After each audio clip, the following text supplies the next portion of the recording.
The sun was setting over the quiet suburban neighborhood where Mark Thompson and his wife, Sarah, had recently moved.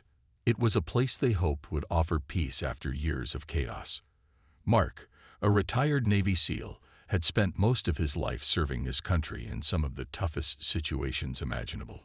Now, all he wanted was to live a simple, peaceful life with Sarah, who had always dreamed of having a cozy home with a beautiful garden. Their new house was perfect, or so it seemed. Nestled at the end of a cul-de-sac, it had large windows that let sunlight pour in during the day, and a spacious backyard just waiting for Sarah's creative touch. She wasted no time transforming the space into something magical. Within weeks, colorful flowers lined the edges of the yard, and a small vegetable patch grew lush with tomatoes, peppers, and herbs. Sarah spent hours tending to her plants, humming softly as she worked. For the first time in years, both Mark and Sarah felt like they were exactly where they were meant to be. But not everyone shared their enthusiasm. Unbeknownst to them, their neighborhood was governed by a strict homeowners association, HOA, known for its rigid rules about how property should look. Everything from mailbox colors to lawn decorations was regulated under a thick book of guidelines. Most residents followed these rules without complaint, fearing fines or even lawsuits if they didn't comply. But Mark and Sarah weren't aware of this when they moved in. To them, their home was theirs to enjoy, not a showcase for someone else's approval. It didn't take long for trouble to start brewing. One morning, Sarah found a neatly typed letter tucked into their front door. It was from the HOA, politely reminding her that certain aspects of her garden violated community standards. The vibrant flower arrangement. Too chaotic. The vegetable patch. Not aesthetically pleasing enough. They requested she make changes within 30 days or face penalties. Sarah showed the letter to Mark, expecting him to share her frustration. But instead, he chuckled and shrugged it off. "Let them try to stop you," he said with a grin. "They don't know who they're messing with." Though Mark's tone was light, there was an edge to his words, a subtle reminder of the discipline and resilience that defined him. Still, he urged Sarah to ignore the letter, believing it was just bureaucracy doing what bureaucracy does best, making mountains out of molehills. Over the next few weeks, more letters arrived, each one slightly less polite than the last. The HOA warned of escalating consequences if Sarah didn't conform. Neighbors began whispering behind closed doors, speculating whether the Thompsons would cave under pressure like so many others had before them. Some offered sympathetic smiles, others avoided eye contact altogether. Despite the growing tension, Sarah refused to give up on her garden. It wasn't just plants, it was her passion, her escape, her way of leaving a mark on their new home. Mark admired her determination, but couldn't shake the feeling that things were about to get worse. He knew from experience that people often underestimated him because of his calm demeanor. What they didn't realize was that beneath that calm lay years of training, patience, and precision. If the HOA thought they could intimidate his family into submission, they were sorely mistaken. Little did anyone know, the quiet man sipping coffee on his porch was far more formidable than he appeared, and if pushed too far, he wouldn't hesitate to protect what mattered most: his wife, his home, and their right to live freely. The letters kept coming, each one more demanding than the last. At first, they were polite reminders about the HOA's rules.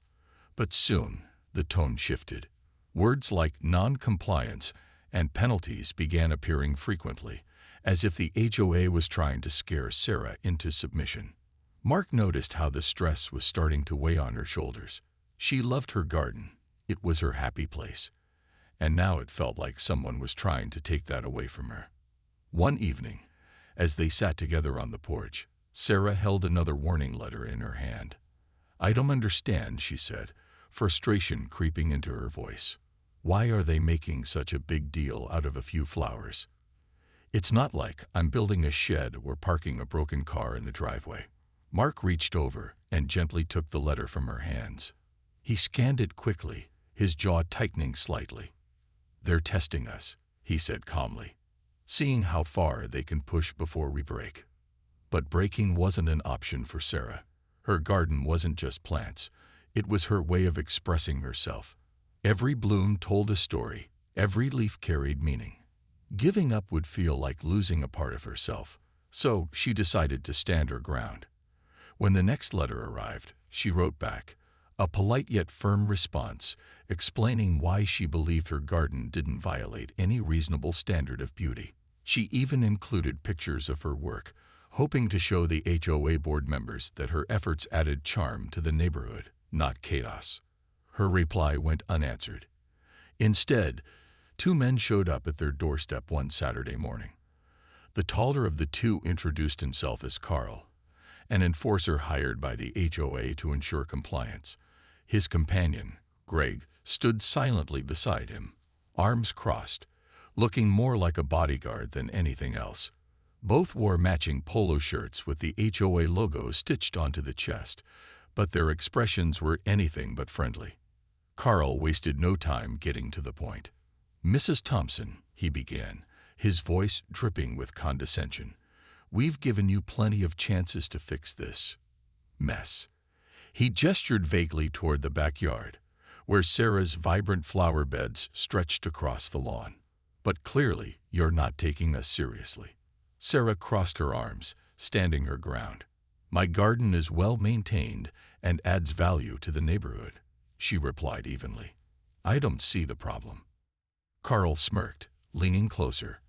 "The problem is, Mom, it doesn't meet our standards, and when we say something needs to change, it changes.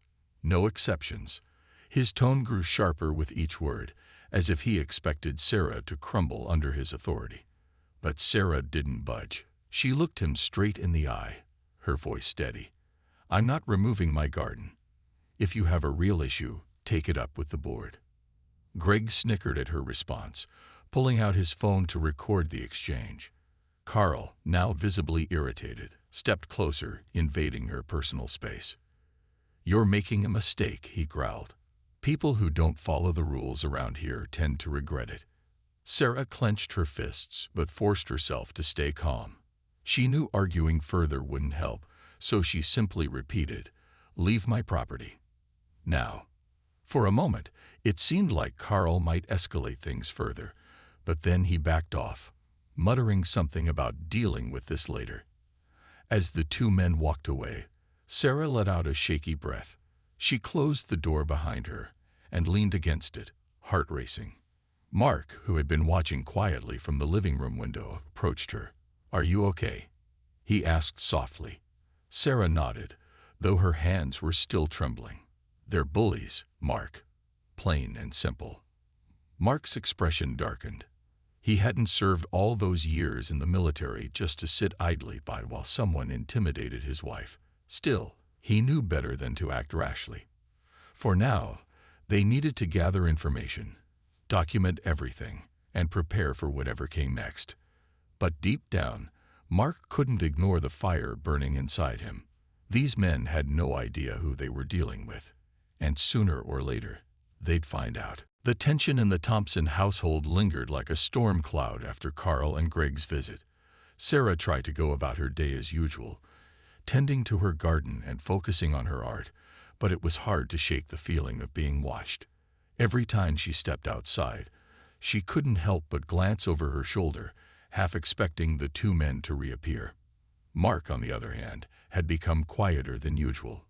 He spent hours sitting on the porch, his eyes scanning the street, as if waiting for something, or someone, to make a move. Days passed without incident, and Sarah began to hope that maybe the HOA enforcers had moved on to bother someone else. But her relief was short-lived.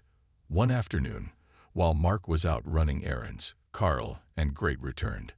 This time, they didn't bother knocking on the front door. Instead, they marched straight into the backyard, their heavy boots crunching against the gravel path. Sarah heard them before she saw them, and turned to face them, her heart pounding. "What are you doing here?" she demanded, her voice firm despite the unease bubbling inside her. Carl smirked, clearly enjoying the power dynamic. "We're here to remind you that your little project needs to go," he said, gesturing toward the flower beds. "You've had plenty of chances, Mrs. Thompson. Time's up." Sarah stood her ground, refusing to let them intimidate her. "I already told you. I'm not removing my garden. It's part of my home, and I won't destroy something I've worked so hard on because of some ridiculous rule." Her words seemed to anger Carl, who took a step closer, his towering frame looming over her. "Listen, lady," he snapped, his voice rising. "You don't get to tell us what to do. We make the rules around here, and if you don't follow them, there'll be consequences." Greg stayed silent, filming the entire interaction with his phone. His cold indifference only made the situation feel more hostile. Sarah clenched her fists, trying to keep her composure. She knew losing her temper wouldn't help, but standing there, surrounded by these aggressive men, felt unbearable. "Leave my property," she said again, her voice steady despite the fear creeping into her chest. Carl didn't listen. Instead, he reached out and grabbed her arm when she tried to step away. The sudden contact startled Sarah, and she instinctively pulled back, stumbling slightly. That's when things escalated. Carl shoved her, sending her falling backward onto the grass. Pain shot through her side as she hit the ground, and tears sprang to her eyes, not just from the fall, but from the shock of what had just happened. Greg continued recording, seemingly unfazed by the violence unfolding in front of him. Neighbors, drawn by the raised voices, peeked out of their windows or cautiously approached the fence. Someone shouted, "What's going on here?" Another called the police, but Carl wasn't done yet. Standing over Sarah, he sneered, "This is your last warning. Comply, or next time, it'll be worse." With that, he turned and walked away, Greg trailing behind him like a shadow. Shaken and bruised, Sarah sat on the ground for a moment, trying to process what had just happened. How could this have escalated so quickly? Why hadn't anyone stopped them sooner? As the adrenaline began to wear off, the pain in her body became more pronounced. She slowly got to her feet, brushing dirt off her clothes, and limped back inside the house. Her hands trembled as she locked the door behind her. When Mark arrived home minutes later, he immediately noticed that something was wrong. Sarah's face was pale, and she avoided meeting his eyes. "What happened?" he asked, his voice calm but laced with concern. At first, Sarah hesitated, unsure how to explain. But then, unable to hold it in any longer, she broke down in tears.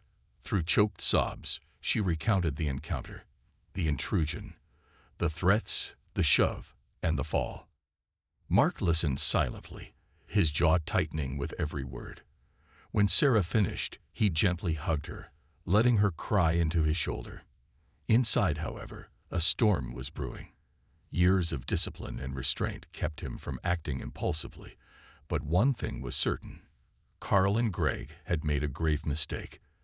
They thought they were dealing with ordinary homeowners, unaware of the man standing beside Sarah.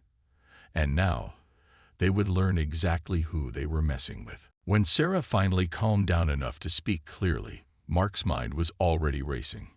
He had seen anger and fear in his wife's eyes before. It wasn't something he took lightly.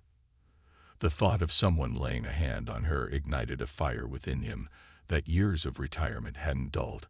But instead of letting emotions cloud his judgment, Mark tapped into the skills he'd honed during his time as a Navy SEAL: patience, strategy, and precision.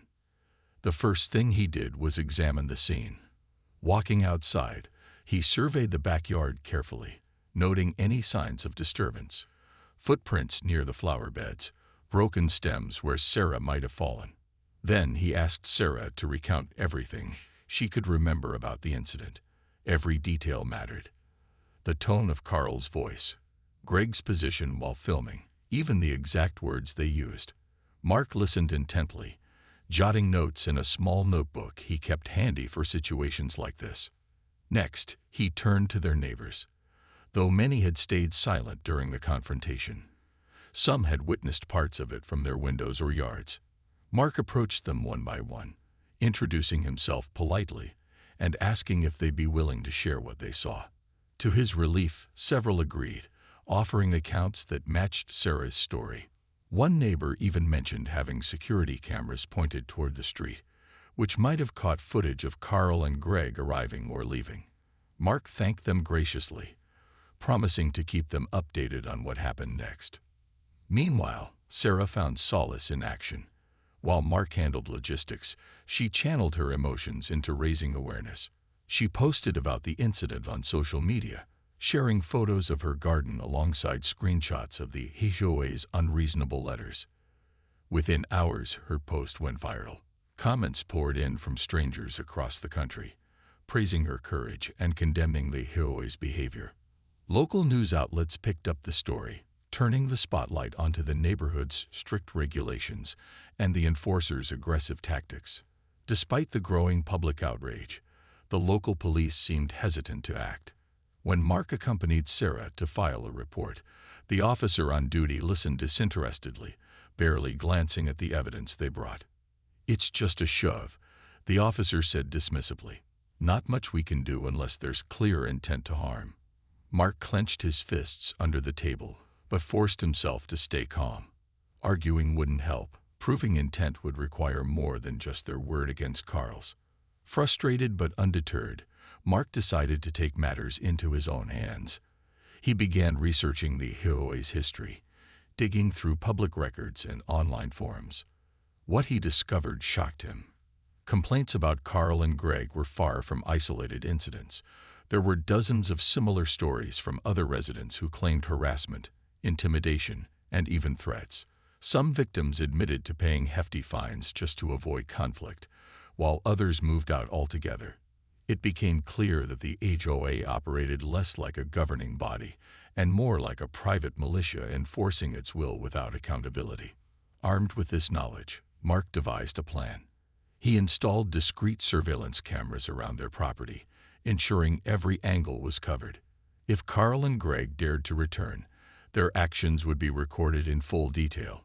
He also reached out to old contacts from his military days, including a lawyer friend who specialized in cases involving abuse of power. Together, they discussed potential legal strategies, exploring ways to hold not only the enforcers accountable, but also the HOA board members who sanctioned their behavior. As the days passed, Sarah noticed a shift in Mark's demeanor. Gone was the easygoing man who preferred quiet mornings on the porch. In his place stood someone sharper, more focused, a protector ready to defend his family at all costs. Yet beneath the intensity, there was still warmth. Each night, after hours spent strategizing, Mark made sure to check in with Sarah, reminding her that they were in this together. "We'll get through this," he told her one evening, holding her hand. They messed with the wrong people. Though the road ahead promised challenges, neither Mark nor Sarah felt alone anymore. Between their growing support network, mounting evidence, and Mark's unshakable determination, they knew they had the tools to fight back. And deep down, they both understood that this wasn't just about their garden. It was about standing up to bullies and refusing to let fear dictate their lives. Whatever came next, they were prepared. Mark's investigation into the HOA quickly turned into a mission. He spent late nights poring over documents, connecting dots, and building a case that would expose the organization's toxic practices. But he knew evidence alone wasn't enough. To truly make an impact, he needed to rally others who had suffered under the HOA's iron grip. So with Sarah by his side, Mark began reaching out to neighbors, quietly at first, then more boldly as trust grew. He started with those who had already spoken up about witnessing Carl and Greg's behavior during the confrontation in their backyard. One neighbor, Mrs. Patel, confided that she'd been fined repeatedly for having wind chimes on her porch, a decoration her late husband had loved. Another, Mr. Alvarez, admitted he'd been threatened with legal action when he painted his front door a shade of blue not approved by the HOA. These stories weren't just isolated complaints. They painted a picture of systemic bullying designed to keep residents submissive. Encouraged by these revelations, Mark organized a secret meeting at his house one evening. About a dozen neighbors showed up, hesitant but curious. Sitting around the dining table, they shared their experiences, each story more infuriating than the last. By the end of the night, there was a palpable sense of unity among them. For the first time, many realized they weren't alone in feeling powerless against the HOA. Mark seized the moment, proposing a plan. Together, they would confront the board publicly and demand accountability. To prepare, Mark worked tirelessly behind the scenes. He gathered signed statements from victims, collected copies of absurd HOA letters, and compiled video footage showing Carl and Greg harassing residents. Sarah, meanwhile, continued amplifying their cause online. Her posts gained traction, drawing attention from local journalists and even national media outlets.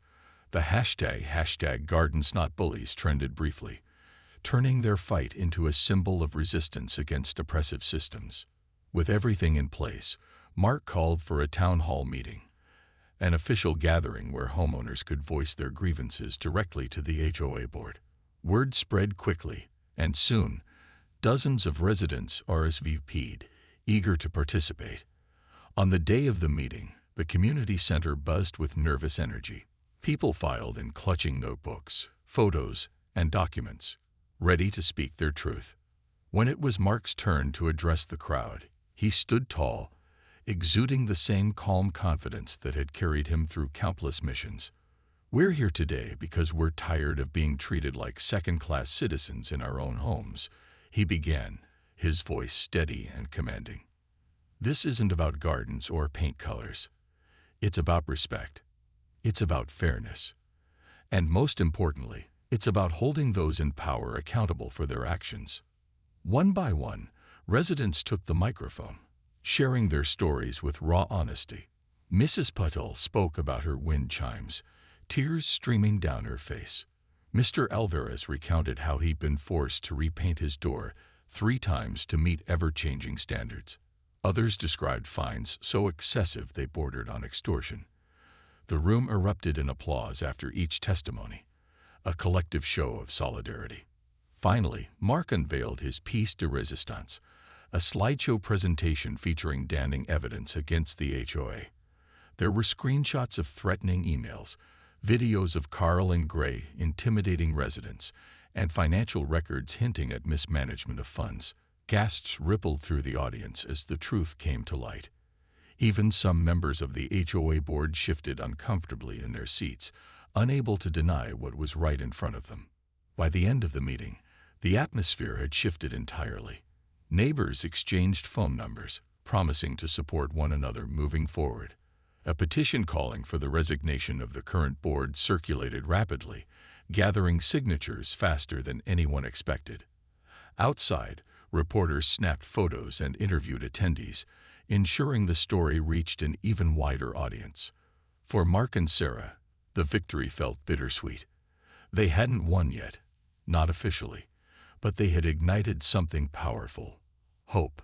Together, they had shown their community that standing up to injustice wasn't just possible, it was necessary. And as they walked hand in hand back home, surrounded by cheering neighbors, they knew this was only the beginning. The momentum from the town hall meeting was unstoppable. What had started as a quiet rebellion in Mark and Sarah's backyard had grown into a full-blown movement, with neighbors uniting under one goal: to dismantle the oppressive regime of the HOA. The petition calling for the resignation of the board gained hundreds of signatures within days, spreading far beyond their immediate neighborhood. Local news stations covered every development, shining a spotlight on the HOA's abusive practices. For the first time, the people who had lived in fear were finding their voices, and they weren't going to stop. Mark knew that exposure alone wouldn't be enough. To ensure lasting change, he pushed Sarah to file a formal lawsuit against Carl, Greg, and the HOA itself, with help from his lawyer friend, a sharp-tongued advocate named Rachel. They crafted a case accusing the organization of assault, harassment, and emotional distress. Sarah hesitated at first. Legal battles intimidated her, and she worried about retaliation. But Mark reassured her. "You're not doing this alone," he said firmly. "We've got the evidence, the support, and the truth on our side." As the lawsuit made headlines, pressure mounted on the HOA. Anonymous tips began surfacing online. whistleblowers claiming financial mismanagement within the board. Allegations included embezzlement, unauthorized spending, and inflated fees funneled into personal accounts. Mark worked tirelessly to verify these claims, cross-referencing bank statements and contracts leaked by insiders. Each new piece of evidence strengthened their case, painting the HOA not just as bullies, but as criminals exploiting their power. Meanwhile, Carl and Greg attempted to regain control. One afternoon, they showed up uninvited at the Thompsons' house, demanding Mark step outside for a talk. Their tone was aggressive, their body language threatening. Mark, however, remained calm. He stepped onto the porch, closing the door behind him, so Sarah wouldn't have to witness the encounter. Standing tall, he locked eyes with Carl and spoke in a measured voice. "You made a mistake coming here," he said evenly. "Do you really want to see what happens next?" Carl sneered, trying to intimidate him. "This isn't over, Thompson. You think your little crusade scares us. We run this neighborhood." Mark didn't flinch. Instead, he leaned forward slightly, his presence commanding despite his relaxed posture. "No," he replied coolly. "You ran this neighborhood. Past tense. Now, everyone knows exactly who you are and what you've done." For a moment, Carl looked like he might lunge forward, but Greg grabbed his arm, muttering something under his breath. They exchanged uneasy glances before retreating to their car. As they drove away, Mark allowed himself a small smile. He hadn't raised his voice or thrown a punch. He didn't need to. Years of training had taught him the power of psychological tactics. By staying composed and projecting unwavering confidence, he'd dismantled their bravado without saying much at all. Back inside, Sarah watched through the window, visibly shaken but proud. "Did they leave?" she asked softly. Mark nodded, wrapping an arm around her shoulders. "They won't bother us again," he assured her. "Not after today." Word of the confrontation spread quickly among the neighbors, further solidifying Mark's reputation as someone not to be messed with. Even those who had initially doubted the Thompsons now saw them as leaders in the fight for justice. Inspired by their courage, more residents joined the cause, organizing protests outside HOA meetings and filing complaints with local authorities. The tipping point came when investigative journalists uncovered damning proof of corruption within the HOA. Documents revealed that millions of dollars earmarked for community improvements had instead been siphoned off by board members for personal gain. Public outrage reached a fever pitch, forcing government officials to intervene. Under mounting scrutiny, the entire HOA board resigned en masse, leaving the neighborhood in stunned silence. Though the battle wasn't fully won, the legal process would take months to resolve. The tide had turned decisively. Mark and Sarah stood together on their porch, watching as neighbors gathered in the street to celebrate. Laughter and cheers filled the air, a stark contrast to the tension that had gripped the community just weeks earlier. As fireworks lit up the night sky, Mark squeezed Sarah's hand. "We did it," he murmured. She smiled back, her eyes glistening with tears of relief. Against all odds, they had taken on a seemingly unbeatable system and emerged victorious. The resignation of the HOA board marked a turning point for the neighborhood, but it wasn't the end of the story. The legal proceedings against Carl, Greg, and several former board members dragged on for months, with Sarah's lawsuit at the center of it all. Each court appearance brought new revelations, emails exposing threats made to residents, financial records detailing embezzled funds, and even video footage showing Carl and Greg bullying homeowners. Slowly but surely, justice began to take shape. In the meantime, the community came together like never before. Freed from the oppressive grip of the old HOA, neighbors formed a new governing body, one built on transparency, fairness, and mutual respect. Elections were held, and volunteers stepped up to serve as leaders who genuinely cared about improving the neighborhood.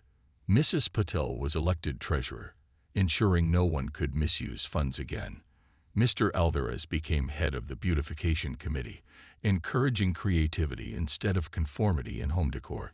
Even Sarah joined the team, offering ideas to make the community more welcoming while still maintaining its charm.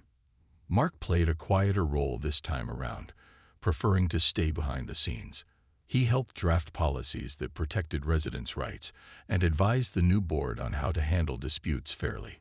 His calm demeanor and strategic thinking earned him the nickname the Quiet General among neighbors, though he chuckled whenever someone called him that. "I'm just a guy trying to keep my gardens safe," he'd say with a wink, deflecting attention back to others. As spring returned, Sarah's garden bloomed brighter than ever, a testament to her resilience and determination. The once controversial flower beds had become a symbol of hope and unity, inspiring other residents to express themselves freely. Wind chimes tinkled in the breeze, colorful murals adorned fences, and front yards showcased unique personalities rather than cookie-cutter perfection. It was a transformation no one could have imagined just months earlier. One evening, the neighborhood hosted a block party to celebrate their hard-won victory. Food tables lined the streets, music played softly in the background, and laughter echoed through the air. Mark stood by the grill flipping burgers, his usual spot during gatherings, while Sarah mingled with neighbors, sharing hugs and stories. At one point, she paused to look around, taking in the scene. Children ran barefoot across lawns, dogs wagged their tails happily, and adults chatted without fear of judgment or reprisal. It felt like home, not just hers and Mark's, but everyone's. Later that night, after most guests had gone home, Mark and Sarah sat together on their porch, watching fireflies dance in the darkness. "Do you think we'll ever see anything like this again?" Sarah asked quietly, referring to the chaos they'd endured. Mark shook his head. "Not if I can help it," he replied. "But if we do, we'll face it together, just like we always have." Sarah leaned into him, resting her head on his shoulder. For the first time in years, she felt truly at peace. Their journey hadn't been easy, but it had taught them something invaluable. Courage isn't about being fearless. It's about standing your ground when fear tries to hold you back. And sometimes, standing your ground means planting roots, both literally and figuratively, in the place you call home. As the stars twinkled above, Mark glanced at Sarah's garden, now glowing softly under string lights. It wasn't just flowers anymore. It was proof that even in the face of adversity, beauty could thrive. Together, they had turned a patch of dirt into a sanctuary, and a neighborhood into a family. Whatever challenges lay ahead, they knew they were ready. After all, they had already faced the worst and come out stronger on the other side.